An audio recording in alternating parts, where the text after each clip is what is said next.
सुदामा जैसे ब्राह्मण के ऊपर भगवान ने कृपा की। सुदामा भगवान के सखा हैं। सुदामा जी तो बड़े त्यागी तपस्वी, कभी सुदामा जी किसी से कोई याचना नहीं करते थे, अपने ब्राह्मण धर्म का पालन करते थे, बिना मांगे बिना याचना किए जो मिल जाए उसी में गुजारा करते थे। पढ़ाते थे दिन भर, विद्यार्थियों को अध्ययन कराते थे, लेकिन कभी किसी विद्यार्थी से वो दक्षिणा नहीं लेते थे। जो ब्राह्मण विद्या दान करके उसके बदले में दक्षिणा लेता है वह ब्राह्मण पतित हो जाता है। श्री मनु जी महाराज ने मनु स्मृति में लिखा है। इसलिए आज भी वेद विद्या और पौराणिक विद्याएं जो हैं, इन विद्याओं को पढ़ाने वाले विद्वान आज भी फीस नहीं लेते। विद्यार्थियों से कोई शुल्क नहीं लिया जाता, निःशुल्क शिक्षा दी जाती है, क्योंकि विद्या का विक्रय करना, विद्या को बेचना महा अपराध माना गया। और जब व्यक्ति विद्या को बेचेगा, पैसा लेकर के पढ़ाएगा, इसका मतलब है कि वह पढ़ाने वाला गुरु नहीं है। क्या है? बोले वो नौकर है।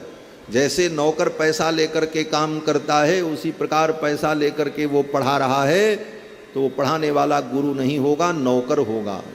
और नौकर से पढ़ी गई विद्या तुमको नौकरी करा सकती है, इससे ज़्यादा कुछ नहीं करा सकती। नौकर से पढ़ी गई विद्या व्यक्ति को नौकरी तक सीमित करती है, और गुरु से पढ़ी गई विद्या उसको जगत गुरु बना देती है। कृष्णम वंदे जगत गुरु। भगवान गोविंद ने गुरु से पढ़ा, इसलिए कृष्णम वंदे जगत गुरुम। आज जितने जगत गुरु हैं दुनिया में, धर्माचार्य हैं, वो किसी नौकर से नहीं पढ़े हैं, गुरुओं से पढ़े हैं, इसलिए जगत गुरु।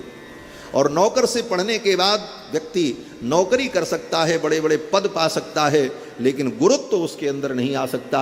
गुरुत्व तो तभी आएगा जब वह गुरु के चरणों में बैठकर गुरु की सेवा करके विद्या प्राप्त करेगा। गुरु शुश्रूषया विद्या पुष्कलेन धनेन वा अथवा विद्या विद्या चतुर्थम नोपलभ्यते। इन तीनों साधनों में गुरु शुश्रूषया विद्या, गुरु की शुश्रूषा से ही विद्या प्राप्त होती है। महाराज सुदामा जी महाराज ऐसे ही ब्राह्मण थे, किसी से कुछ नहीं लेते, केवल सवेरे से शाम तक पढ़ाते थे, अध्यापन करते थे। और ब्राह्मण का ये परम धर्म है, अध्यापनम ब्रह्मयज्ञम पितृयज्ञस्तु तर्पणम। अध्यापन करना, पढ़ाना, ये ब्रह्म यज्ञ है। और ब्रह्मचर्य व्रत पूरा होने के बाद, समावर्तन हो जाने के बाद गृहस्थ धर्म में आकर के ब्राह्मण का ये परम कर्तव्य होता है कि वो पढ़ावे। ब्राह्मण का काम ही है पढ़ाना, अध्यापन करना, ये उसका परम धर्म है। सुदामा जी भी यही करते थे। श्रद्धा से कोई कुछ दे तो उसे स्वीकार कर लेते थे, और उसी से जीवन यापन चलता था। कभी कोई कामना नहीं थी। एक दिन पत्नी ने कहा, आपको कुछ नहीं चाहिए, हमको कुछ नहीं चाहिए, लेकिन ये छोटे छोटे बच्चे जो हमारे हैं, ये भूखे बिलखते हैं, रोते हैं, मुझे देखा नहीं जाता, मैं माँ हूँ, आप कुछ करो। सुदामा जी ने कहा, मैं क्या करूँ? खेती कर नहीं सकता। ब्राह्मण खेती करे तो उसको पाप लगता है, लिखा है। जो ब्राह्मण हल की मुठिया पकड़ ले, उस ब्राह्मण का छुआ पानी नहीं पीना चाहिए, लिखा है, पढ़ लेना शास्त्रों। ब्राह्मण कभी हल नहीं चलाता, व्यापार नहीं कर सकता, वो राजा नहीं बन सकता, वो नौकरी नहीं कर सकता। केवल एक काम करे, पढ़े और पढ़ावे। श्रद्धा से कोई कुछ दे तो उससे जीवन यापन करे, और अगर उतने में संतोष नहीं है तो जाकर के भीख मांग ले। ब्राह्मण का धन केवल भिक्षा। इतना तपोमय जीवन ब्राह्मण का होता है। लोग कहते हैं ब्राह्मणों ने अपने लिए सब कुछ लिख लिया शास्त्र में। आजकल यही आरोप लगता है ना कि ब्राह्मणों ने अपने लिए सब शास्त्र में अच्छी अच्छी बात लिख ली। विचार करना क्या लिखा। तुमको राज्य दिया, तुमको व्यापार दिया, तुमको दुनिया के सारे काम दिए, सारे पद प्रतिष्ठाएं दी, अपने क्या लिया? बोले अपने जंगल में रहने का स्थान लिया और भीख मांगने की व्यवस्था ली। इससे ज़्यादा क्या लिया ब्राह्मण? और उसके बाद दिया क्या समाज को? बोले समाज को वेद शास्त्र पुराण रामायण गीता वेद विज्ञान सब कुछ ब्राह्मणों ने समाज को प्रदान किया उनके कल्याण के लिए। और जीवन भर ब्राह्मण तप ही करता रहा। उसके बाद भी वो गालियां ही सुनता रहा। राक्षसों ने उसे सताया, दुष्टों ने सताया, और आज भी वो गाली ही सुनते। लेकिन इसके बाद भी उदार हृदय ब्राह्मणों ने सदा से समाज का कल्याण किया और करते रहेंगे। यही सनातन धर्म है। इसीलिए ऐसे निर्बल तपस्वी त्याग संपन्न ब्राह्मणों के ऊपर कृपा करने के लिए ही भगवान का अवतार होता है। विप्रधेनु सुर संत हितलीन मनुज अवतार। ऐसे सुदामा जी महाराज, सुदामा जी कोई ऐसे वैसे दरिद्र नहीं थे, विद्या के धनी थे, तपस्या के धनी थे, ज्ञान के धनी थे, उनके पास धन की कमी नहीं थी, लेकिन ये भौतिक धन कंकड़ पत्थर उनके पास नहीं था। और उनके पास तो सबसे बड़ा धन था। कौन धन? बोले सारे धन की अधिष्ठात्री लक्ष्मी भी जिसको अपना धन समझती है। सारे धन की अधिष्ठात्री कौन है? बोले लक्ष्मी। और लक्ष्मी भी जिसको अपना धन समझती है वो कौन? बोले वो भगवान, वो परम धन है। कह श्री श्रिय परम सत्व समाश्रय कह पुंडरी कनयन पुरुषोत्तम। ऐसे परम धन भगवान ही जिनके धन है। ऐसे सुदामा जी महाराज, पत्नी ने कहा आप कुछ मत मांगो, लेकिन एक बार अपने मित्र कृष्ण के यहां चले जाओ। बोले मैं मांगने नहीं जाऊंगा। बोले मांगना मत, केवल चले जाओ बस। कृष्ण बड़े उदार हैं, बिना मांगे वो दे देंगे। बार बार पत्नी ने कहा तो सुदामा जी जाने को तैयार हुए। और चलते समय सुदामा जी ने कहा देवी मैं जा तो रहा हूं, लेकिन मैं मांगने नहीं जा रहा हूं। मेरे जाने का उद्देश्य है कृष्ण का दर्शन हो जाएगा। अयम ही परमो लाभो उत्तम श्लोक दर्शनम। उत्तम श्लोक भगवान कृष्ण का दर्शन हो जाएगा बस। वो देंगे नहीं देंगे वो अलग विषय है, उनका दर्शन मुझे हो जाएगा। इस भाव से सुदामा जी चले। सुदामा जी ने कहा खाली हाथ जाना ठीक नहीं, क्या लेकर के जाएं, मित्र के यहाँ जा रहे। पत्नी ने देखा बड़े मुश्किल से तो तैयार हुए थे, अब इनकी यात्रा फिर कैंसिल हो जाएगी। सुदामा की पत्नी ने पड़ोस में जाकर के 4 मुट्ठी चावल मांगा। भीख नहीं मांगा, उधार मांगा। भीख मांगना होता तो पहले न मांग लेती, तो सुदामा को भेजने की जरूरत ही क्यों पड़ती। उधार मांगा कि दे दो, मेरे यहाँ आएगा तो मैं वापस कर दूँ। और 4 मुट्ठी चावल मांग करके ले आई। याचित्वा चतुरो मुष्टि। और वो 4 मुट्ठी चावल पुराने कपड़े में बांध करके सुदामा जी को दिया। सुदामा जी लेकर के चले, द्वारकापुरी पहुँचे हैं। भगवान को सब कुछ मालूम है, भगवान सर्वज्ञ हैं। सुदामा जी आ रहे हैं, स्वागत की सारी तैयारी भई। सुदामा जी प्रथम ड्योढ़ी पर जब पहुँचे, भगवान महल से निकल करके दौड़ पड़े। स्वयं दौड़ करके नंगे पांव जाकर सुदामा जी का स्वागत करते हैं। हृदय से लगाया और हृदय से लगा करके बहुत देर तक लिपटे रहे। भगवान सुदामा जी को नहीं छोड़ते, सुदामा भगवान को नहीं छोड़ते। इस दृश्य को देख करके द्वारिका के लोग भाव विभोर हो गए। बहुत देर तक एक दूसरे को नहीं छोड़ रहे, लेकिन फिर छोड़ा। कैसे छोड़ा? बोले दोनों के मन में अलग अलग भाव आए। इस भाव का चिंतन श्री प्रियादास जी महाराज ने भक्तमाल में सुदामा जी के चरित्र में वर्णन किया है कि जब भगवान ने सुदामा जी को कस करके पकड़ा तो थोड़ी देर बाद भगवान के मन में भाव आया कि ये सुदामा इतना दुबला पतला ब्राह्मण है, कमजोर है, और मैंने कस करके इसको पकड़ रखा है। कहीं इसकी कोई हड्डी क्रैक हो गई तब क्या होगा, कोई हड्डी टूट गई तो क्या होगा। और सुदामा जी ने सोचा कि ये इतने सुकुमार हैं, इतने कोमल हैं, मेरे शरीर में तो केवल हड्डियां ही हड्डियां हैं, इनके शरीर में गड़ रही होंगी, इनको पीड़ा दे रही होंगी। इसलिए सुदामा जी भी अलग हो गए और भगवान भी अलग हो गए। आई तो बराई सूदी मिलन छोटाई ताते। आई तो बराई सूदी मिलन छोटाई ताते। आने चले रानी पग दोए भागे जागे हैं। आने चले रानी पग दोए भाग जाए हैं। आने चले रानी पग दोए भाग जागे हैं। आई दुबराई सुधि ताने मिलन छुड़ाई। प्रियादास जी कहते हैं कि दुबराई की सुध आई तो मिलन छूटा। फिर भगवान ले गए सुदामा जी को और अपने पर्यंक पर बैठाया। जिस पलंग पर भगवान बैठते थे उसी पर्यंक पर बैठाया सुदामा जी को। सुदामा जी को पर्यंक पर बैठाया, स्वागत हुआ। चांदी की परात में, सोने की परात में सुदामा जी का चरण धोया, पूजन किया, वंदन किया। और इस दृश्य को देखकर बस थोड़ी सी बात कह करके कथा को विराम देंगे, क्योंकि समय अधिक हो रहा है। आज अंतिम सत्र है, कथा तो बहुत है। बस सुदामा जी के चरित्र को पूर्ण करके आज के सत्र का विराम करेंगे। बंधुओं, श्री सुदामा जी महाराज को जब अपने पलंग पर भगवान ने बैठाया और उनकी सेवा करने लगे, उनका सम्मान करने लगे, तो इस दृश्य को देख करके रुक्मिणी जी को अच्छा नहीं लगा। रुक्मिणी जी को अच्छा नहीं लगा कि कहां से इस दरिद्र को लाकर, गंदे मैले कुचैले व्यक्ति को लाकर के मेरे बिस्तर पर बैठा दिया। भगवती रुक्मिणी का जो निज पर्यंक, उस पर्यंक पर सुदामा जी को बैठाया था।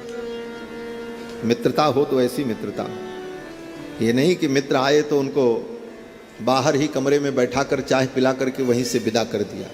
मित्र तो वो है जो तुम्हारे अंतरंग से अंतरंग रहस्य को जानता हो और कहीं भी जिससे कोई दुराव और छिपाव न हो, वो मित्र है। वहां मैत्री भाव होता है। ये भगवान से सीखो। भगवान ने सुदामा जी को ले जाकर के अपने अंतःपुर में, अपने निज महल में, जिस पलंग पर रुक्मिणी जी शयन करती थीं और भगवान शयन करते थे, उस पलंग पर बैठा है। रुक्मिणी जी को अच्छा नहीं लगा, ये मैला कुचैला, शरीर से दुर्गंध आ रही, और ला करके मेरे बिस्तर पर बैठा दिया। रुक्मिणी जी नाक सिकोड़ने लगी। भगवान समझ गए, भगवान को अच्छा नहीं लगा। भगवान ने एक बार रुक्मिणी जी की ओर देखा गंभीर नेत्र में और सिर घुमा लिया।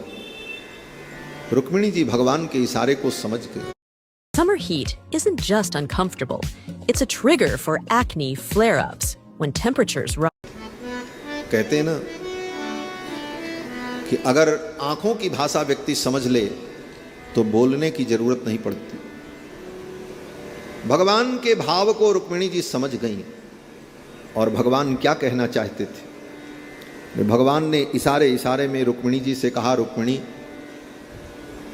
आज मैं एक ब्राह्मण का चरण वंदन कर रहा हूं, एक ब्राह्मण तपस्वी का पूजन कर रहा हूं, तो तुम्हें बुरा लग रहा है?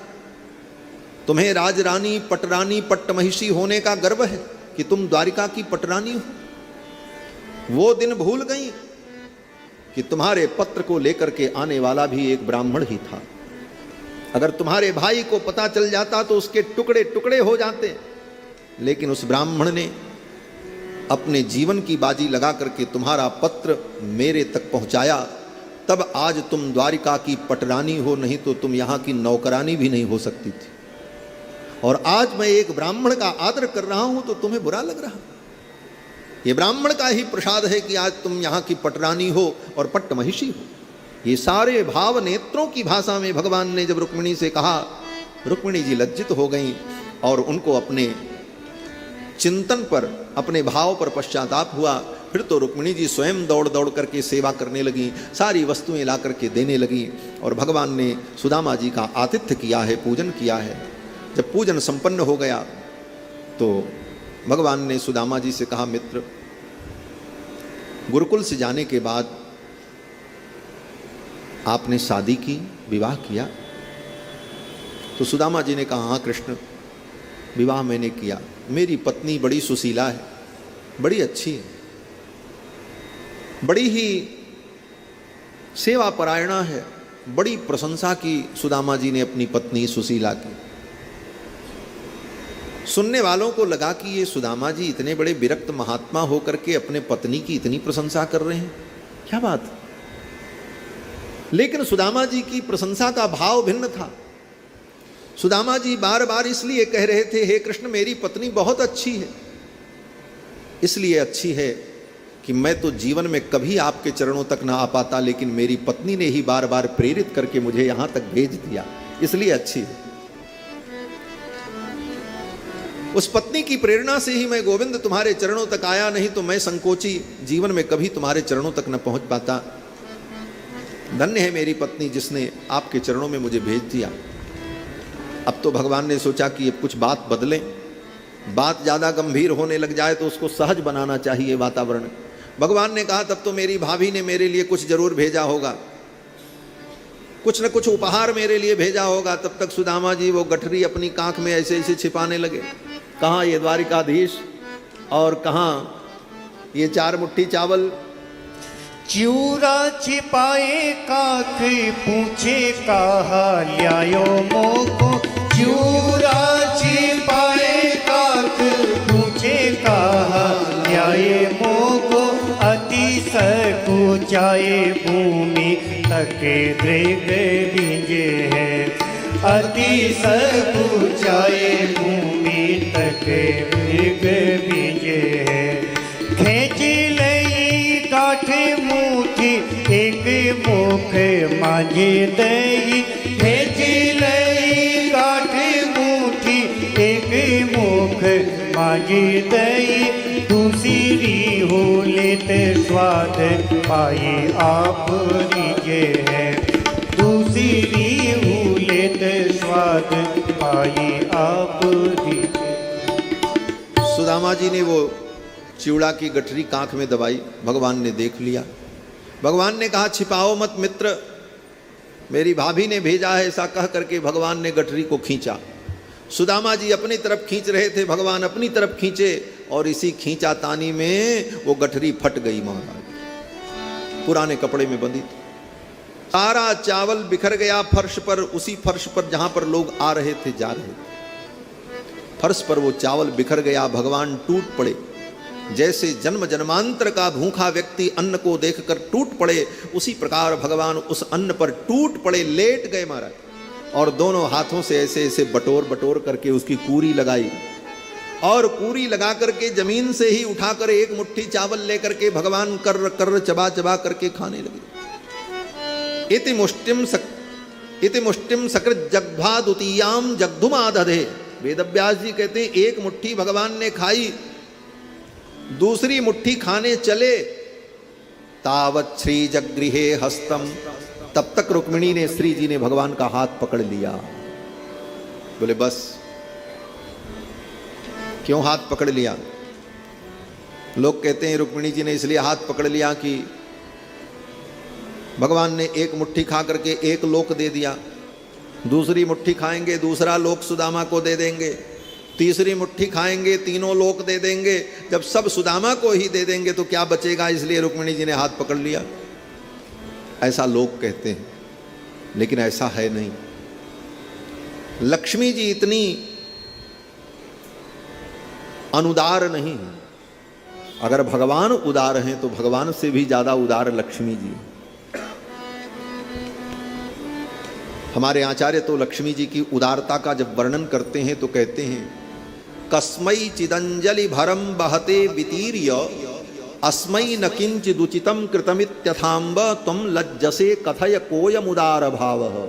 श्री पराशर भट्टर आचार्य श्री गुणरत्न कोश ग्रंथ में श्री जी के गुणों का जब वर्णन करते हैं तो कहते हैं कि ऐश्वर्यमक्षर गतिम परमं पदम वा कस्मै चिदंजलि भरम बहते वितीर्य।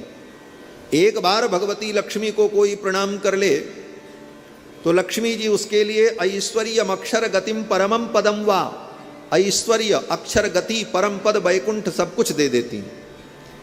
ऐश्वर्यमक्षर गतिम परमं पदम वा कस्मै चिदंजलि भरम बहते वितीर्य। अपने अंजलि में भर करके उझलने लगती हैं। लो ले जाओ, कितना लोगे? इतना करने के बाद भी अस्मै न किंचिदुचितम, इसके लिए मैंने उचित नहीं किया, मुझे और देना चाहिए था। इतना देने के बाद भी लक्ष्मी के हृदय में चिंतन क्या होता है कि अस्मै न किंचिदुचितम कृतमित्यथाम्ब त्वं लज्जसे कथय कोयमुदार भावः। प्रश्न करते हैं कि इतना देने के बाद भी आपको लज्जा होती है कि मैंने इसको कुछ दिया ही नहीं। ऐसा औदार्य किसके अंदर होगा? ऐसी उदारता किसके अंदर होती? तो ऐसी उदारता तो लक्ष्मी जी में, और वही लक्ष्मी जी रुक्मिणी है। राघवत्वे भवत सीता रुक्मिणी कृष्ण जन्मनि। तो रुक्मिणी जी भगवान का हाथ इसलिए पकड़ लें कि भगवान किसी को कुछ न दें, ऐसा तो हो नहीं सकता। बोले तब क्यों हाथ पकड़ा? वेदव्यास जी तो लिखते हैं कि तावत श्री जगृहे हस्तम। तो संतों का भाव है कि रुक्मिणी जी ने इसलिए हाथ पकड़ा। रुक्मिणी जी ने कहा, हे नाथ, ये सुदामा जी के घर से जो चावल आया है ना, ये संत का आशीर्वाद है, एक ब्राह्मण की तपस्या का प्रसाद है, और एक मुट्ठी तो आपने अकेले खा लिया, और आपके पीछे 16,108 रानियां हैं, इतना तो छोड़ दो, कम से कम एक एक चावल तो हम लोगों को हिस्से में भी तो मिल जाए, हम भी इस महात्मा का प्रसाद प्राप्त कर लें, आशीर्वाद प्राप्त कर लें। इस भाव से रुक्मिणी जी ने भगवान के हाथ को पकड़ा, और फिर भगवान समझ गए, भगवान ने छोड़ दिया। बचे हुए तंडुल को, चावल को उठा करके रुक्मिणी जी ने अपने आंचल में रखा, और एक एक चावल का कण 16,108 भगवान की पत्नियों को सबको दिया है, और सब ने सुदामा जी के द्वारा लाए गए उस प्रसाद को, आशीर्वाद को ग्रहण किया, और सब ने कृपा की। सुदामा जी के घर अपूर्व संपत्ति प्रकट हो गई। दूसरे दिन ही सुदामा जी को भगवान ने विदा कर दी। एक दिन सुदामा जी रुके, दूसरे दिन विदा, और विदाई करते समय सुदामा जी को भगवान ने एक फूटी कौड़ी भी नहीं दी अपनी तरफ से। एक फूटी कौड़ी नहीं, एक धोती नहीं, एक लिफाफा नहीं, कुछ नहीं। लोग कहते हैं महाराज अब जा रहे हैं, लिफाफा मिले, लेकिन लिफाफा नहीं दिया महाराज। हाँ, न लिफाफा, न कौड़ी, न कपड़ा, न वस्त्र, कुछ नहीं। जैसे सुदामा जी आए थे, खूब सेवा किया, भोजन कराया, प्रसाद पवाया, आतिथ्य किया, सम्मान किया, दरवाजे तक पहुंचाने आए, लेकिन सुदामा जी जो धोती पहन करके आए थे, धोती फटी सी लटी दुपट्टी, वही धोती पहन करके सुदामा जी विदा हुए। दिया कुछ नहीं भगवान। क्यों नहीं दिया? भगवान ने सोचा मैं अपने मित्र को कुछ दूंगा तो मेरे मित्र को संकोच होगा लेने में। मैं मित्र को कोई वस्तु दूं, मैं ही अपने आप को अपने मित्र को दे डालूं। भगवान ने कोई वस्तु नहीं दी, अपितु अपने आप को ही सुदामा को दे दिया है। इससे बड़ी संपत्ति और क्या हो सकती है? ये भगवान का सर्वस्व है। वाल्मीकि रामायण में पढ़ना, हनुमान जी महाराज जब लंका से आए जानकी जी का पता लगा करके, तो हनुमान जी के ऊपर प्रसन्न होकर भगवान ने कहा, हनुमान तुमने ये समाचार सुनाया है, इसके बदले में मैं तुम्हें कुछ नहीं दे पाऊंगा। तुम्हारे इस ऋण से मैं कभी उऋण नहीं हो पाऊंगा। प्रत्युपकार करूं का तोरा, सन्मुख होए न सकत मन मोरा। मैं तुम्हें क्या दूं? लेकिन हे हनुमान, आज मैं तुमको अपना सर्वस्व दे रहा हूं। हनुमान जी ने पूछा, आपका सर्वस्व क्या है? भगवान ने कहा, मैं अपने आप को ही तुम्हें दे रहा हूं। एस सर्वस्व भूतों में परिस्वंगो हनुमतः। ऐसा कहते हुए भगवान ने हनुमान जी को उठा करके हृदय से लगा लिया। ये परिस्वंग, परिस्वंग का मतलब उठ करके दोनों हाथों से हृदय से लगा लेना, इसको परिस्वंग कहते हैं। और इस परिस्वंग का भाव यही होता है कि मैं तुम्हें कोई वस्तु नहीं दे रहा हूं, अपितु अपने आप को ही मैं तुमको दे रहा हूं। एस सर्वस्व भूतों में परिस्वंगो हनुमतः। और ये परिस्वंग भगवान ने केवल गिने चुने लोगों को दिया है। हनुमान जी को दिया और लक्ष्मण जी को दिया। लक्ष्मण जी को कहां पर? बोले गोदावरी के तट पर। गोदावरी के तट पर पंचवटी में जब लक्ष्मण जी ने सुंदर कुटिया बनाई, तो उस कुटिया को देखकर भगवान इतने प्रसन्न हुए और कहा, लक्ष्मण तुम्हारी सेवा से मैं संतुष्ट हूं, मैं तुम्हें क्या दूं, मैं अपने आप को ही तुमको दे रहा हूं। ऐसा कह करके लक्ष्मण को हृदय से लगा लिया। तो किसी के गले मिलने का मतलब यही होना चाहिए। आजकल तो लोग गले मिलते हैं और पीछे से गला काट लेते हैं। गले मिलते हैं और गला काट लेते हैं, लेकिन गले मिलो मत, और मिलो तो सच्चे मन से मिलो। किसी के गले मिलने का मतलब होता है कि आज से तुमने अपने आप को उसे दे डाला। ये भाव होना चाहिए। ये राम जी के चरित्र से उपदेश है। एस सर्वस्व भूतों में परिस्वंगो हनुमतः। तो भगवान ने, गोविंद कृष्ण ने सुदामा को परिस्वंग दिया है। सुदामा जी को हृदय से लगा करके अपने आप को ही दे डाला। अब और देने की जरूरत क्या थी? और सुदामा जी जैसे थे वैसे ही चल पड़े। और एक बार सुदामा जी के मन में भी ये भाव नहीं आया कि कृष्ण ने मुझे कुछ दिया नहीं दिया। उधर ध्यान ही नहीं गया। सुदामा जी तो केवल यही सोचते रहे, मेरे कृष्ण कितने अच्छे, कितना आदर किया, मेरा कितना सम्मान किया, कितनी सहजता उनके अंदर थी, उनके नेत्रों में कितनी करुणा थी। इतना ऐश्वर्य होने के बाद उनके अंदर कोई अभिमान नहीं था। इस प्रकार भगवान के केवल गुणों का ही चिंतन करते हुए सुदामा जी अपने घर जा रहे थे। ये नहीं सोचा सुदामा जी ने कि हमको क्या दिया क्या नहीं दिया, ये सोचना ही। और जब सुदामा जी अपने घर पहुंचे तो देखते हैं महाराज उनकी कुटिया गायब, वो फूस की झोपड़ी थी वो भी गायब। सुदामा जी ने सोचा ये क्या हुआ, और जहां उनकी फूस की झोपड़ी थी वहां सुंदर महल बन करके खड़ा था। सुदामा जी तो डर गए, लगता है किसी बिल्डर ने हमारी जमीन पर बिल्डिंग बना दिया आकर के, अब मैं क्या करूं, मेरी तो कुटिया भी चली गई। लेकिन जब सुदामा जी और आगे बढ़े तो देखते क्या है, उस महल के अंदर से सुदामा जी की घरवाली आ रही थी, और वो घरवाली सुशीला जैसे थी